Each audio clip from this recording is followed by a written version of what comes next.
जय श्री राम दोस्तों। हमारी आज की कहानी है पिता के आत्मसम्मान की लड़ाई।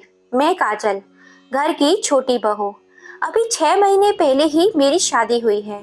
मैं अच्छी पढ़ी लिखी हूँ। मेरे पति का अच्छा खासा बिजनेस है। मेरे घर में सास ससुर जेठ जेठानी उनके 2 बच्चों के अलावा हम दोनों पति पत्नी हैं। घर में सब अच्छे से हैं। मेरी जेठानी भी बहुत ही अच्छी है। अगर सबसे बुरा कोई है तो वह मैं हूँ, क्योंकि मुझे किसी की गलत बातें बर्दाश्त नहीं होती। ऐसा नहीं है कि मैं ससुराल में आकर ऐसी हो गई हूँ। मैं बचपन से ही मुझे कुछ कहना होता है तो मैं सीधे मुंह पर कहती हूँ, जिससे मुझे ज्यादातर लोग पसंद नहीं करते। मेरी माँ ने मुझे इतनी बार सिखाया कि तुम जो भी बोलती हो वह होता तो सही है, लेकिन बोलने का तरीका थोड़ा गलत है। इसलिए अपनी बात कहने का तरीका बदलो। मैंने कई बार कोशिश की भी, पर मुझसे नहीं हुआ।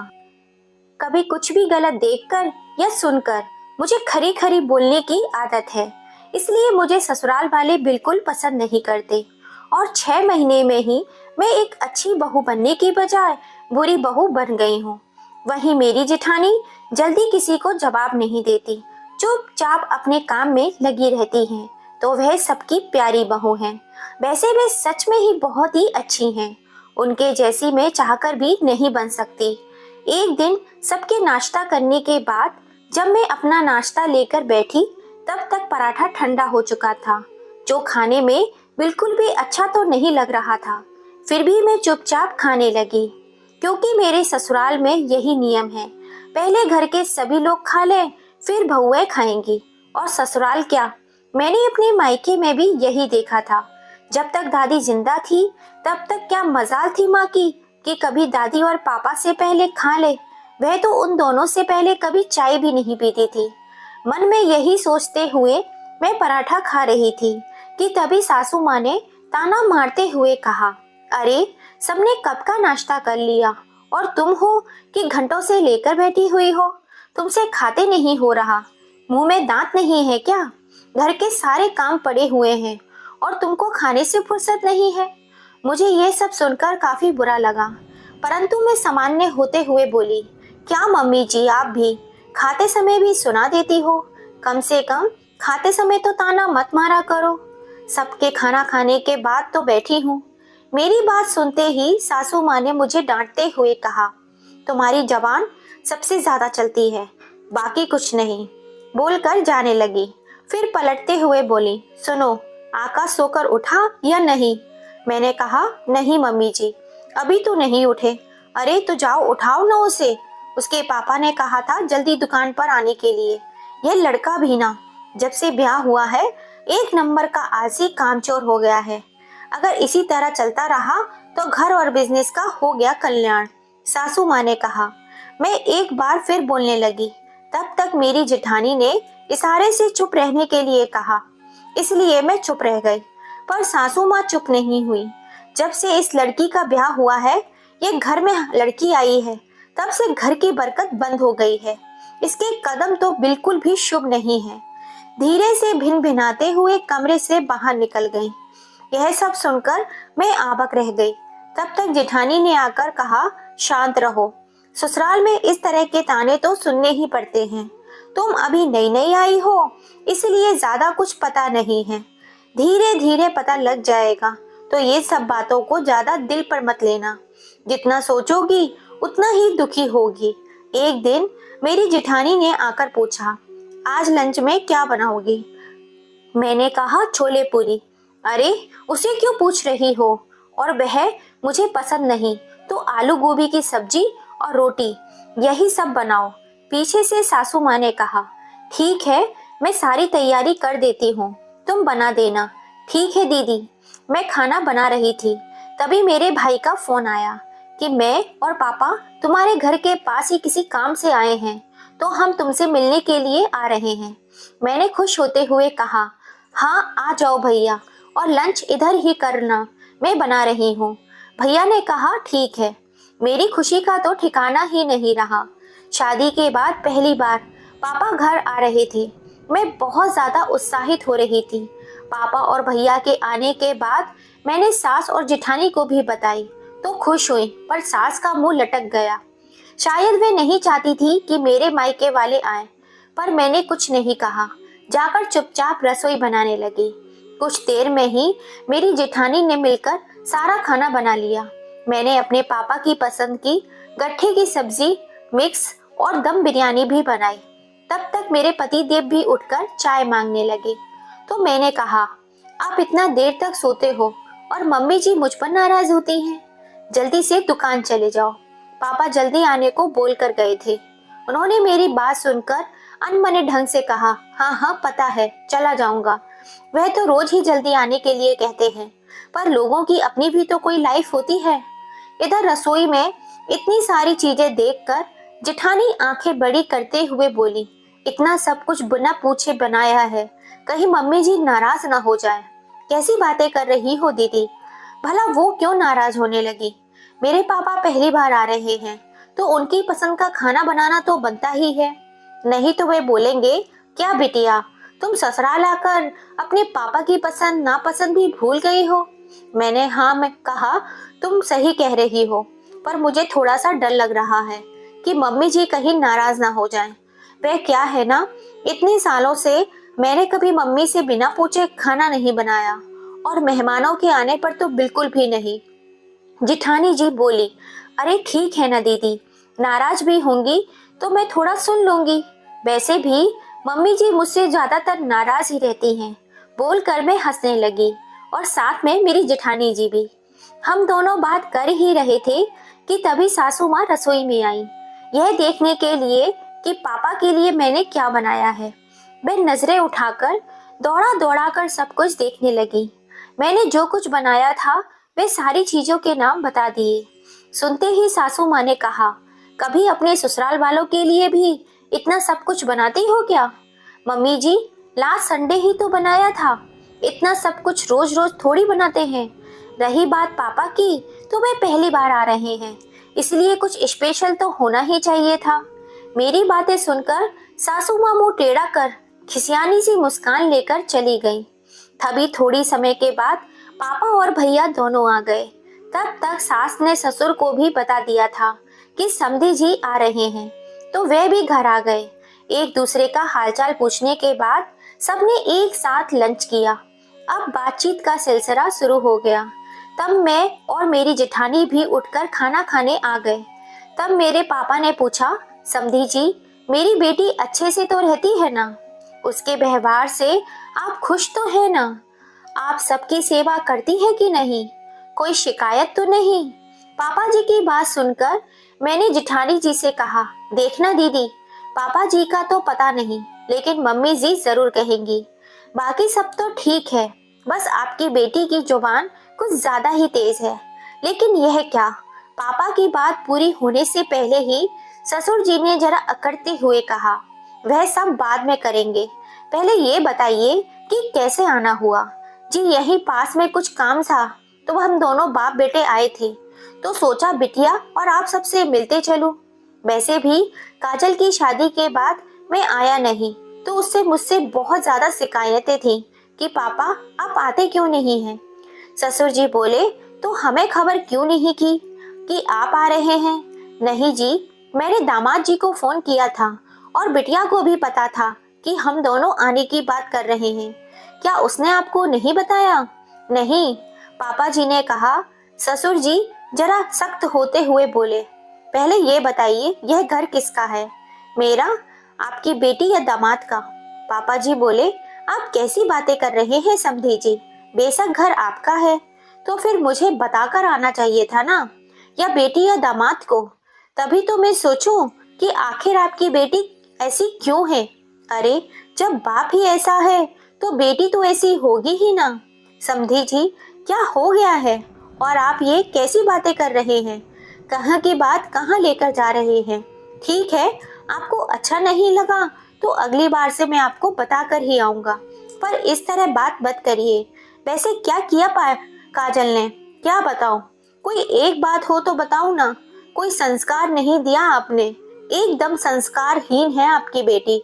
दोनों की बातें सुनकर मैं थाली छोड़कर उठ खड़ी हुई और बाहर आने लगी। पर मेरी जेठानी ने मेरा हाथ पकड़कर रोक लिया। ना मैं सर हिला दिया कि नहीं, तुम बाहर मत जाओ। बाहर तो नहीं गई, पर खाना बीच में छोड़कर कमरे में आ गई, जहां से उन दोनों की बातें मुझे साफ साफ सुनाई दे रही थी। ससुर जी अब भी बोले जा रहे थे। उनकी बातें सुनकर पापा और भाई दोनों गंभीर हो गए। कुछ पल के लिए शांत रहे, फिर बोले, क्या हुआ? क्या किया है मेरी बेटी ने? आप क्यों इतना नाराज हो रहे हैं? क्या क्या बताऊं? कोई एक बात हो तो तब ना। सबसे पहले तो आपकी बेटी को किसी भी बात की लाज नहीं है। सबसे छोटी है, लेकिन घर में बड़ों से किस तरह बात करनी है, जैसे वह सबसे बड़ी हो। पति को नाम लेकर बुलाती है। समधी जी, आजकल तो अपने पति का नाम लेकर ही सब बुलाते हैं। भला ये तो कोई नाराज होने वाली बात नहीं है। पापा जी की बात सुनकर ससुर जी ने तुरंत कहा, तो इसका मतलब आपकी पत्नी भी आपको आपका नाम लेकर ही बुलाती है? देखिए, यह चलन आपके घर में हो सकता है, मेरे घर में नहीं। आपकी बेटी अपनी सास की एक बात भी नहीं सुनती, हर बात पर सवाल जवाब करती है। भला यह क्या तरीका है बहू का? हर वक्त अपनी मन की करना चाहती है। अगर मेरी पत्नी बर्दाश्त नहीं करती तो यह घर कब का टूट गया होता। ससुर जी की शिकायत सुनकर मुझे तो शौक पर शौक लगा जा रहा था।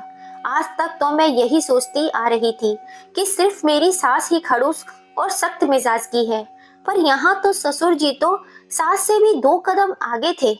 मुझे उनकी कड़वी बातें बर्दाश्त नहीं हो रही थी। मेरी आंखों में आंसू आ गए। मैं झटके से घर से बाहर निकली सफाई देने के लिए, परंतु मेरी जिठानी ने एक बार फिर मेरा हाथ कमरे में खींच कर बैठा दिया। क्या बेवकूफी है, तुम इस तरह बार बार बाहर जाने की कोशिश क्यों कर रही हो? 2 लोगों के बीच में भला तुम क्या बात करने जा रही हो? जिठानी की बात सुनकर मैंने कहा, देखो दीदी, मैं तुम्हारी बातें नहीं सुनूंगी। मैं बुरी हूँ तो थोड़ी सी और बुरी बनने दो, लेकिन यह सब सहन करना मेरे बस के बाहर है। जानती हूँ, पर अभी चुप रहो। वे दोनों बात कर रहे हैं ना, तो तुम बीच में मत बोलो। पर मैं फिर भी जाने लगी तो जेठानी जी बोली, ठीक है, जाकर बोल और खूब इंसल्ट करवा ले अपने भाई और पापा की। जेठानी ने गुस्से में मेरा हाथ झटकते हुए कहा, तो मैं वापस अपने कमरे में आकर बैठ गई और खूब रोने लगी। मुझे रोते देख मेरी जेठानी भी रोने लगी। बस इतना समझ ले कि ससुराल में पैर जमाना आसान नहीं होता। दोनों की बातें अभी भी जारी थी।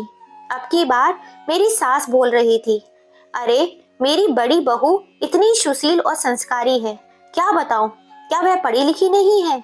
वह तो बड़े खानदान की है और कंपनी के मालिक की बेटी है। जितनी उसके बाप की कमाई है उतनी आपकी कमाई नहीं है, लेकिन फिर भी घमंड दूर दूर तक नहीं है। और एक आपकी बेटी है। अरे जिस दिन से मेरे बेटे के संग ब्याह हुआ है, आपकी बेटी मेरे घर में आई है, तब से मेरे घर की बरकत बंद हो गई है।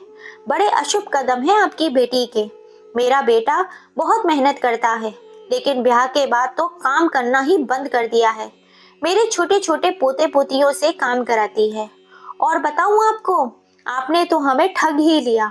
शादी से पहले तो बड़ी बड़ी बातें कर रहे थे, मेरी बेटी ऐसी है वैसी है, लेकिन देख लिया पिछले 6 महीनों में ही असली रंग।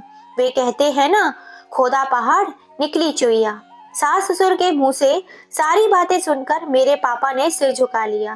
ठीक है, हमें जो कहना था वह हमने कह दिया। अब आपको बिटिया से जो बात करनी है कर लीजिए। ससुर जी ने कहा तो पापा ने मुझे आवाज लगाई, काजल बेटा बाहर आना जरा। मैं तुरंत बाहर निकलकर पापा के पास गई।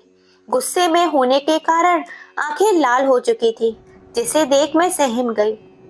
बेटा, मैं ये क्या सुन रहा हूँ? तुम्हारे सास ससुर क्या बोल रहे हैं तुम्हारे बारे में? ऐसा क्यों करती हो बेटा? मैंने तुम्हारी माँ ने कितना सिखाया समझाया, पर नहीं समझी बेटा। यह तुम्हारा ससुराल है, यहाँ हर एक कदम सोच समझ कर उठाओ और बोलो। इतनी पढ़ी लिखी हो फिर भी इतनी समझ नहीं? तू अपनी माँ के दिए सारे संस्कार भूल गई। मैं तो सोच रहा था कि मेरी बेटिया अपने व्यवहार से अपने ससुराल में सबका दिल जीत लेगी, मुझे गौरांग करा देगी, लेकिन आज यह सब सुनकर बहुत दुख हो रहा है, बड़ी शर्मिंदगी हो रही है। पापा की बातें सुनकर मेरी नजरें झुक गईं और सिसकियां निकल पड़ी। ठीक है बेटा, अभी तो तुमने जीवन की शुरुआत की है, तो थोड़ी बहुत गलतियां हो जाती हैं। चलो, अब तक जो गलतियां हुई हैं उसके लिए माफी मांग लो।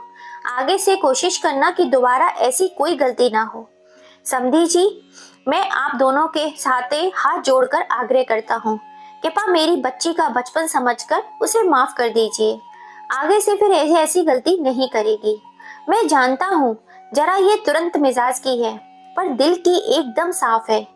पापा की बातें सुनकर मेरे सास ससुर ने एक शब्द नहीं कहा, बस मुंह सुकोड़कर गुस्से में मेरी ओर देखने लगे। पापा जी बोले, चलो बेटा, मेरे सामने ही माफी मांग लो। मैंने कहा, पापा पहले मेरी बात सुन लीजिए। पापा ने गुस्से में कहा, तुम्हारी बात क्या सुनूं बेटा, पहले मैंने जो कहा है वह करो।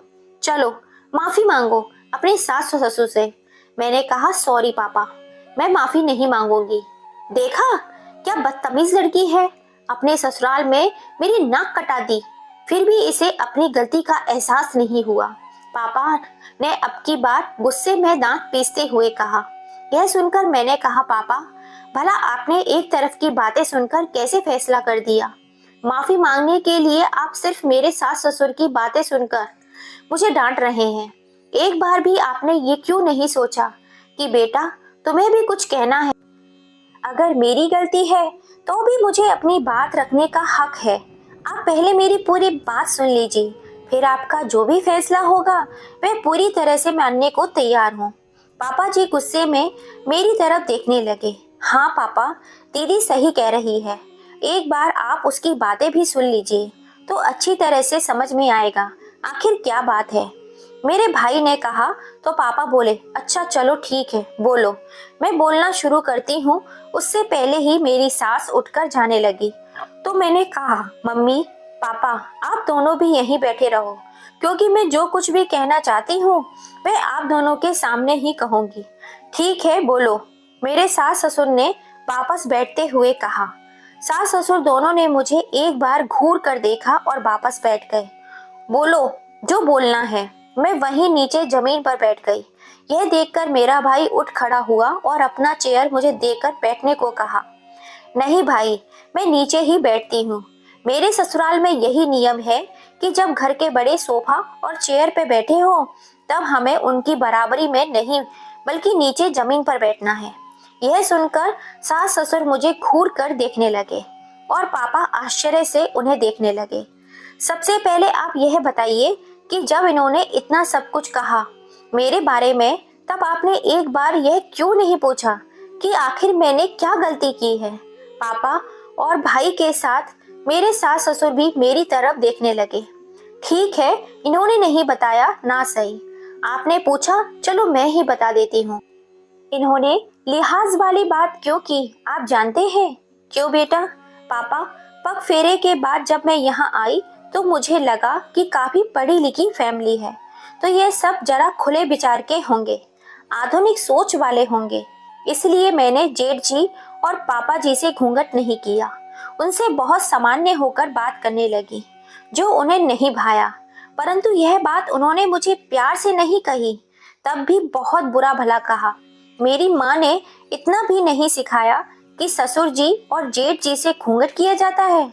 और हाँ, घर में तुम सबसे छोटी हो, इसलिए हमेशा सिर पर पल्लू लेकर ही रहोगी। तब मैंने कहा कि जब जेठ जी को भैया और ससुर जी को पापा कहती हूँ तो भला दोनों से घूंघट करने की क्या जरूरत है? सुनकर उन्होंने तब भी मुझे बहुत सुनाया, आपके संस्कार और परवरिश पे ना जाने क्या क्या कहा। मुझे बहुत बुरा लगा, पर मैंने सुनकर भी एक बार भी जवाब नहीं दिया और ना ही कभी सिर से पल्लू हटने दिया। रही बात उनके बेटे के नाम लेने की, तो मैं शुरुआती दिनों से ही उनका नाम लेकर बुलाती हूँ, पर इसके लिए इन्होंने मुझे बहुत डांटा। जैसा आज उन्होंने कहा, क्या आपकी पत्नी आपका नाम लेकर बुलाती है? ठीक वैसे ही उस दिन कहा, क्या मेरी मम्मी तेरे पापा का नाम लेकर बुलाती है? मैंने उस दिन भी उन्हें नाम लेकर बुलाना छोड़ दिया। पर आप सबको एक बात बता दूं, इनकी बेटी यानी मेरी ननद इन दोनों के सामने अपने पति को नाम से बुलाती हैं और आप नहीं तुम कहकर बुलाती हैं। तभी यह दोनों हंसते रहते हैं, कुछ नहीं बोलते। तो फिर क्या संस्कार और नियम कायदे सिर्फ बहू के लिए होते हैं। तुम क्या बोल रही हो बहू? मम्मी, मुझे बोलने दीजिए। आप जब बोल रही थी तब मैंने एक बार भी कुछ नहीं कहा, तब डिस्टर्ब नहीं किया, तो प्लीज मुझे भी अपनी बात कहने दीजिए। मुझे मत रोकिए। मेरी बात सुनकर सास मुंह बनाकर चुप हो गई। अब रही बात उनके बेटे के काम करने की, तो उनका यह कहना है कि शादी के बाद उनका बेटा कामचोर हो गया है। तो यह सरासर गलत है। बात यह है, वे पहले से ही कामचोर हैं। सिर्फ कुछ घंटों के लिए ही दुकान पर जाते हैं। बाकी पूरा समय बाहर घूमना, दोस्तों के साथ पार्टी करना, देर रात को घर लौटना और सुबह देर तक सोना उनकी आदतों में पहले से ही है। जबरदस्ती उसका दोस्त मेरे ऊपर मर रहे हैं। अगर आपको मेरी बातों पर यकीन ना हो रहा हो तो उनका बेटा यहीं बैठा है, पूछ लीजिए। रही बात बरकत की, तो हो सकता है दुकान नहीं चलने की वजह इनके बेटे के ध्यान ना देना, मार्केट में हो रहे उतार चढ़ाव, लोगों का ऑनलाइन और मॉल में शॉपिंग करना, इन सब का भी असर होता है। तो उसके लिए मैं जिम्मेदार कैसे हो गई? मेरे कदम कैसे अशुभ हो गए? यह कहते ही कि आपने ठग लिया, पर असल में इन्होंने हमें ठग लिया। शादी से पहले हमें कहा गया था कि बिजनेस मेरे बेटे का है, बस सब वही देखते हैं, पर ऐसा कुछ नहीं है। एक नंबर के आलसी, लापरवाह, काम से जी चुराने वाला इंसान है इनका बेटा। अच्छा ठीक है, अब बस भी कर, चुप हो जा। समझ गया मैं, सिर्फ तुम्हारी गलती नहीं है। नहीं पापा, मैं चुप नहीं रहूंगी।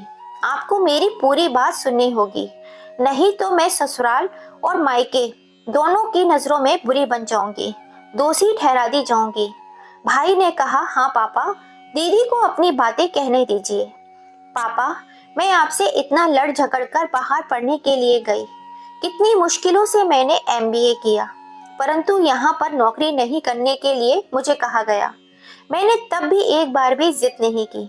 मैंने तो यही सोचा कि जीवन भर तो नौकरी करनी ही है, कुछ वक्त सबके साथ बिताना भी जरूरी है। तो फिर से कैसे मैं घमंडी हो गई। या अक्सर मुझे कहते हैं कि तुझे अपनी पढ़ाई का बहुत घमंड है। रही बात बच्चों से काम कराने की, तो बस एक दिन मैंने खाते समय परी से पानी मांग लिया था। इसके लिए भी इन्होंने मुझे बहुत सुनाया कि मैं कामचोर हूँ। फिर बच्चों को सिखा दिया कि आइंदा मेरा काम ना करें। उसके बाद मैंने बच्चों से कोई काम नहीं करवाया। पहली बार जब मैंने देखा कि मेरी जेठानी सबसे पीछे खाती हैं, मैंने जानबूझकर इन सबके साथ में अपनी भी खाने की थाली लगा ली। जानते हैं, मेरी सास ससुर ने परोसी हुई थाली रखवा दी और कहने लगे कि हमारे घर में यही नियम है, जो तुम दोनों देवरानी जेठानी बाद में ही खाना खाना। भला कोई ऐसा करता है क्या? पापा, आप तो मुझे जानते हैं, मैं दादी के पुराने ख्यालात और दकियानूशी सोच को देख कितनी बार उलझ जाती थी, परंतु मैं यहाँ किसी से नहीं उलझी। पर हाँ, मैंने अपनी बात जरूर रखी। आप इनसे पूछिए कि इनके घर के नियम कायदे मैंने अपनाए या नहीं, जिस चीज के लिए मना कर दिया गया उसे मैंने दोहराया या नहीं, इनकी नज़र में जब और जहाँ गलती हुई हर बार माफी मांगी या नहीं। फिर मैं कैसे घमंडी और संस्कारीहीन हो गई, कैसे मुझे किसी चीज का लिहाज नहीं है। फिर वही बातें दोहराना, मतलब उनके मन में मेरे लिए जो गुस्सा था, खुन्नस थी, वह आपकी बेइज्जती करके निकालनी थी। अब पापा की नाराजगी थोड़ी कम हो रही थी। वे मेरे सास ससुर से पूछने लगे। तब तक मैंने कहा, नहीं पापा, अभी रुकिए, मुझे और भी कुछ कहना है।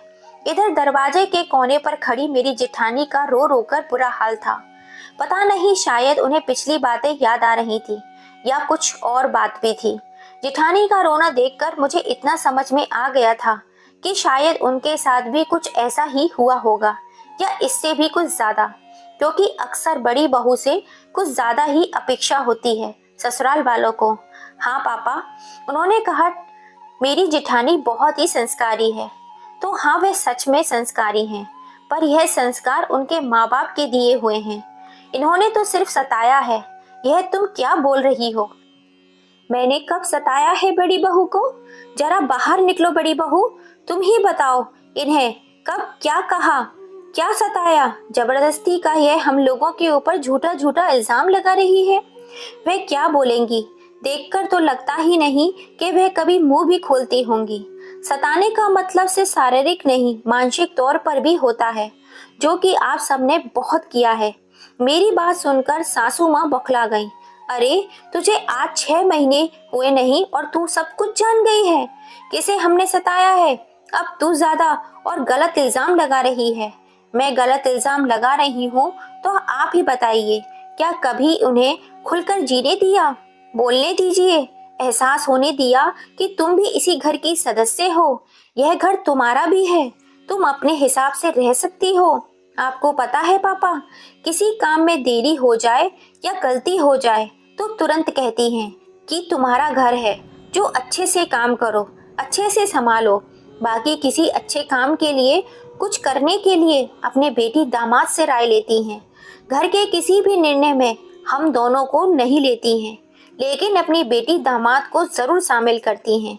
और अंत में होता भी वही है जो इनकी बेटी चाहती है और दामाद चाहते हैं।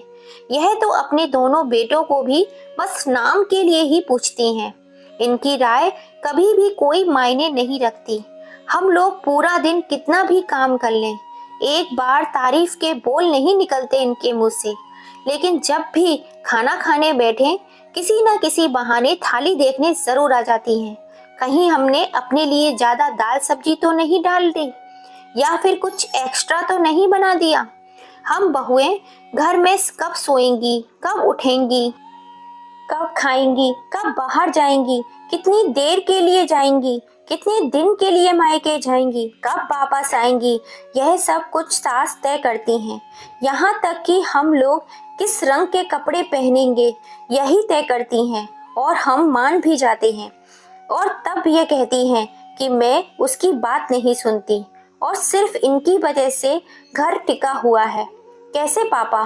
सिर्फ इनकी वजह से यह घर कैसे चल रहा है? बहू, तुम अब बहुत ज्यादा बोल रही हो। बस समधी जी, बोलने दीजिए। बस यही तो मेरी बेटी की खासियत है कि गलती रही तो स्वीकार करती है, अगर गलती ना करे तो डरती तो ये अपने माँ बाप से भी नहीं है, यानी कि मुझसे भी उलझ पड़ती है। पापा, यह सब बात तो बस मैंने इनके इल्जाम का जवाब दिया है। इसके अलावा इन्होंने मेरे साथ क्या क्या किया है यह बताती हूँ। बस कर बेटा, अब बस कर, चुप हो जा, अब और कुछ नहीं सुना जाएगा मुझसे। यह सुनकर शायद मैं बर्दाश्त ना कर पाऊँ। ठीक है, बाकी सब नहीं, बस एक बात बता देती हूँ। जब से मेरी सास को पता चला है कि मैंने बाहर अकेले रहकर पढ़ाई पूरी की है, तब से हर वक्त हर बात को ऐसे घुमा फिरा कर मुझसे पूछती हैं, ताकि मैं स्वीकार करूं कि शादी से पहले मेरा किसी के साथ अफेयर था और यह मेरे चरित्र पर उंगलियां उठा सके। सुनते ही मेरे पापा की आंखों में खून उतर आया। मेरी सास भी काफी सक पका गई। ऐसे लोग हैं आप? आपकी ऐसी सोच है? मैंने तो सोचा पढ़े लिखे लोग हैं, बड़ा नाम है, रुतबा है, तो सोच भी अच्छी ही होगी, मेरी बेटी सुखी रहेगी। लेकिन इतनी घटिया सोच! पता होता तो मैं अपनी बेटी आपके घर में कभी नहीं ब्याहता। अभी तू चल बेटी यहाँ से। तूने इतना सब कुछ बोला है इनके खिलाफ, अगर अब तू इस घर में रुकी तो तेरी ये दुर्गति कर देंगे, क्योंकि इन्हें बहू नहीं कठपुतली चाहिए जो इनके इशारे पर नाच सके। हाँ पापा, आपने सही कहा, और मैं कुछ दिनों के लिए नहीं, हमेशा हमेशा के लिए जाऊंगी। तभी मुझे अचानक खांसी शुरू हो गई और उल्टियां होने लगी, शायद लगातार बात करने और रोने की वजह से। परंतु जब मेरी उल्टी बंद नहीं हुई और मैं चक्कर खाकर गिर गई, तब मुझे डॉक्टर के पास ले गए। सास ने मुझे नौटंकी मात्र ही समझा। मुझे पता चला कि मैं 2 महीने की प्रेग्नेंट हूँ। सच कहती हूँ, सिर्फ जेठानी जी ने ही मुझे बधाई दी, बाकी कोई खुश नहीं हुआ। यहाँ तक कि मेरे पति का भी व्यवहार सामान्य रहा। मैं वहीं से मायके चली आई। इस बीच में सास या ससुर दोनों में से किसी ने एक फोन तक नहीं किया। बस जेठानी जी ने छुप कर 1-2 बार बात की थी। हाँ, उस समय मेरे पति ने मेरा साथ दिया। तय समय पर मैंने एक बेटे को जन्म दिया। मेरे पापा ने खुश होकर मेरे सास ससुर को फोन करके कहा पोता हुआ है। फिर भी कोई नहीं आया। पर हाँ, मेरे जेठ जी ने कुछ पैसे अकाउंट में भेज दिए और कहा कि बच्चे के लिए कुछ जरूरत की चीजें ले लेना। अब तक तो मायके के लगभग सभी लोगों को पता चल गया था, जो कि मुझे पसंद नहीं करते थे। वह सब ताने देने लगे, सारी जिंदगी घर पर ही बैठी रहेगी, इतनी जबान चलाती है, भला ससुराल में कैसे रह पाएगी, इतनी छूट दे रखी है इस लड़की को, भला बिटिया इतनी जबान क्यों चलाती है। जो मुझसे बर्दाश्त नहीं हो रहा था, पर माँ के काफी समझाने के बाद मैं शांत हो गई।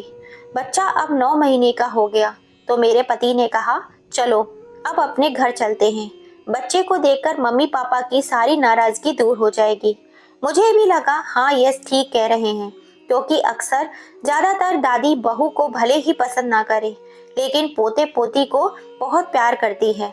यही सोचकर मैं घर वापस अपने ससुराल आ गई। परंतु यहाँ पर मेरे सास ससुर मुझसे बात तक नहीं करते थे, मुझसे दूर दूर रहते थे, बच्चे को भी गोद में नहीं लेते थे। मुझे बहुत तकलीफ हुई, रोना भी आया। हाँ एक बात बता दूं, अब तक मेरे हस्बैंड को अपनी जिम्मेदारी समझ में नहीं आई थी, अच्छे से काम नहीं करते थे। बस इसी बात को लेकर अब मेरे सास ससुर उनसे बहुत नाराज रहने लगे और एक दिन घर छोड़कर निकल जाने को कहा। मेरे पति को लगा पापा बस यूं ही गुस्से में कह रहे हैं, लेकिन सच में उन्होंने हमें निकल जाने को कहा। यह रोने लगे कि छोटे से बच्चे के साथ कहाँ जाऊंगा। मेरे ससुर जी ने कहा, यह तुम जानो और तुम्हारी पत्नी, कहीं भी जाओ। 9 महीने के बच्चे के साथ मैं घर से निकल गई, एक बार फिर मायके आ गई। अब मेरे हस्बैंड नौकरी ढूंढने लगे। उन्हें नौकरी का अनुभव तो नहीं था, इसलिए उन्हें अच्छी नौकरी भी नहीं मिली। मैं भी करीब 2 साल तक मायके में रह गई। अब तक तो मेरे मम्मी पापा भी परेशान होने लगे थे। बीच में उन्होंने कई नौकरियां पकड़ी और छोड़ दी, पर कहीं इनका मन नहीं लगा। अंत में जेठ जी को फोन किया, उनसे पैसे मांगे और एक छोटी सी दुकान डाली। मैंने भी अब जॉब करना शुरू कर दिया था। धीरे धीरे दुकान से भी बरकत होने लगी। बस इसी बीच में दोबारा से दूसरे बच्चे की मां बन गई।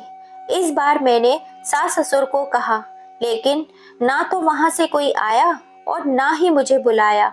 इस बार भी सब कुछ मेरी माँ ने ही संभाला। करीब 1 वर्ष के बाद अब मैं ठीक ठाक जीवन बिता रही हूँ और अब सब कुछ ठीक है। परंतु ससुर की नज़र में मैं अब भी बहुत बुरी हूँ और संस्कारीहीन बहू हूँ। मेरा ससुराल जाना बहुत कम होता है। सास ससुर को बुलवाने के बाद भी जब वे दोनों मेरे पास नहीं आए, तब मैंने भी जाना बंद कर दिया। हाँ, जेठानी जी से कभी कभी मिलने जाती हूँ, कभी कभी मेरे घर आ जाती हैं। वह मुझे देखते ही रहती हैं। बड़ी हिम्मत वाली है रे तू, धन्य है तुम्हें, कम से कम तुमने अपना मुंह तो खोला, विरोध तो किया। मुझ में तो इतनी हिम्मत भी नहीं थी। एक दिन मैंने भी उनसे पूछ लिया, दीदी आप उस दिन इतना क्यों रो रही थी? उन्होंने ज्यादा तो कुछ नहीं कहा, बस इतना ही बताया कि जितना तुम्हारे साथ हुआ है उससे कई दुगना मेरे साथ हो चुका है।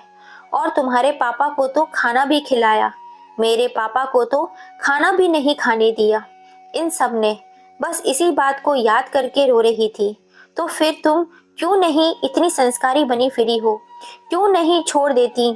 क्यों सबकी इतनी सेवा कर रही हो? तब जेठानी ने कहा, देखो तुम्हारा कहना सही है, पर अब मैं सोचती हूँ कि जब शुरू से नहीं कुछ कहा तो अब मुंह खोला तो क्या फायदा, तो अब बोलकर क्या मतलब निकलेगा। वैसे भी जब तुमने जवाब दिया तो उसके बाद से तो दोनों काफी शांत हो गए हैं। अब मुझे अपने मन की करने की आज़ादी मिल चुकी है। बहुत धन्य हो दीदी, बहुत बड़ा दिल है तुम्हारा, पर हाँ इतना बड़ा दिल मेरा तो नहीं हो सकता। सुनकर वह हंसने लगी। अब मैं अपने परिवार में बहुत सुखी हूँ, परंतु कभी पिछली बातों को याद कर देती हूँ तो सोचने पर मजबूर हो जाती हूँ। मैं पढ़ी लिखी इंटेलिजेंट भी हो सकती थी, पर अपना स्टैंड लेना जानती थी। तब भी मेरे साथ इतना सब कुछ हुआ। उन बहुओं के साथ क्या होता होगा जो ज्यादा पढ़ी लिखी भी नहीं होती हैं, जो अपने लिए नहीं बोल पाती हैं, विरोध नहीं कर पाती हैं, और हाँ जिसके माँ बाप भी साथ नहीं खड़े होते। वे कितना बर्दाश्त करती होंगी, कितना एडजस्ट करती होंगी, सोचकर ही परेशान हो जाती हूँ। दोस्तों, आपको ये कहानी कैसी लगी? क्या काजल ने अपने पिता का अपमान होते देख जो स्टैंड लिया, क्या वो सही था या गलत? अपनी राय हमें कमेंट करके ज़रूर बताइएगा। कहानी पसंद आई हो तो लाइक, शेयर एंड सब्सक्राइब ज़रूर कीजिएगा। फिर मिलेंगे ऐसी ही किसी कहानी के संग। जय श्री राम दोस्तों।